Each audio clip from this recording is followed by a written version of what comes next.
So I read an article recently that talked about Tesla's ambitions with the Cybertruck and that they are targeting a 10 micron level of precision in the lengths of the parts that go into that vehicle. And their justification for this was that other industries have achieved this, so we could do it too. And the industries that they reference are soda can manufacturers and Lego. Well, first, let me just give you an appreciation for how small 10 microns is. A human red blood cell is 7 microns in diameter. So we're talking a margin of error that is more or less the size of a human red blood cell. Now, for a Lego, that's for anything, that's an amazing accomplishment. But for a Lego, let's say that the Lego brick is 1 inch long. Well, that 10 microns of error represents 0.04% accuracy. That's still very close, very accurate. But Lego's able to do that because they have two things working for them.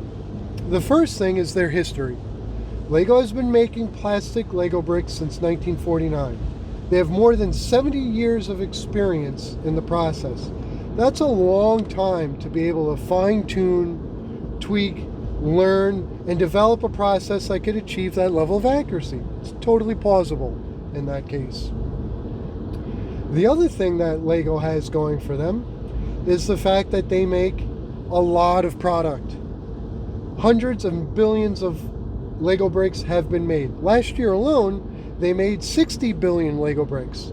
And when you make 60 billion units of something, that provides a very expansive quantity to spread out the cost for its manufacturing and development. So because they make 60 billion Lego bricks, they can afford to buy really precise, really dialed in, specialized equipment for making bricks that are incredibly accurate. Because at the end of the day, the cost for that equipment on a per unit sold basis is fractions of a penny. From this, we could see that Tesla has some uphill battles. They haven't been making trucks for 70 years. They haven't made billions of products. And the other thing is the Tesla Cybertruck is longer than 1 inch. The wheelbase is 149 inches, which means, relatively speaking, compared to the Lego brick, this Tesla is going to be substantially more accurate than that Lego brick was. Now, I don't have any inside knowledge on the dimensions of any of the Tesla parts, but I could provide an educated guess that something on that vehicle, whether part or sub-assembly, is going to be dimensioned at 100 inches. Two parts that I'm guessing. The first part is the wire, or one of the wires that goes from the airbag sensors in either the front or back bumper to the airbag module. When it gets tucked away against the fender and the paneling and the exterior panels and all that such, and then finds its way back towards whatever centralized location that airbag module is, I imagine it's going to be at least 100 inches long.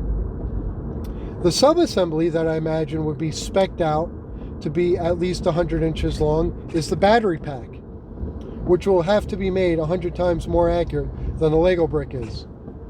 And that brings it down to 0.0004% accuracy, relatively speaking. If a Lego brick was made to that level of precision, it wouldn't be in the microns of precision, which is micrometers. It would be in the nanometers of precision. That's how mind-blowing that is. The Tesla Cybertruck and this 100-inch part that we're speaking about here is the center point for discussion. It would be so accurate if it achieved that 10 micron level of precision that it could actually be used to calibrate or validate other equipment that needs to be 100 inches long. That's how accurate it is. That in certain industries, that Cybertruck component would suffice to be a ruler for validating that, oh, this is 100 inches long, this is 100 inches long, by measuring up against that Cybertruck part. That's crazy. Now, I get Tesla's ambitions. They want to do this because they want the fitment of their parts to be extremely precise. But making the perfect part every time out is a very challenging endeavor. And unfortunately, we live in an imperfect world. So the best approach to make a part or sub-assembly where everything seems to fit dang near perfectly is to make sure that they are designed to accommodate imperfections. How do you go about doing that? Well, you use slotted holes. So this way things could slide back and forth before they're finally tightened. You use shims that could be placed on an individual basis of different sizes and different numbers in order to increase or decrease the spacing. Use washers that you can remove or add. Use rubber washers that can be compressed. You use slide-fitted components that allow for adjustment side to side before things are finally tightened down. All of these different design philosophies are at their disposal, so they can have a series of different parts that come together pretty close, but then in the final assembly, they could be aligned and adjusted as needed to make it the perfect fitment.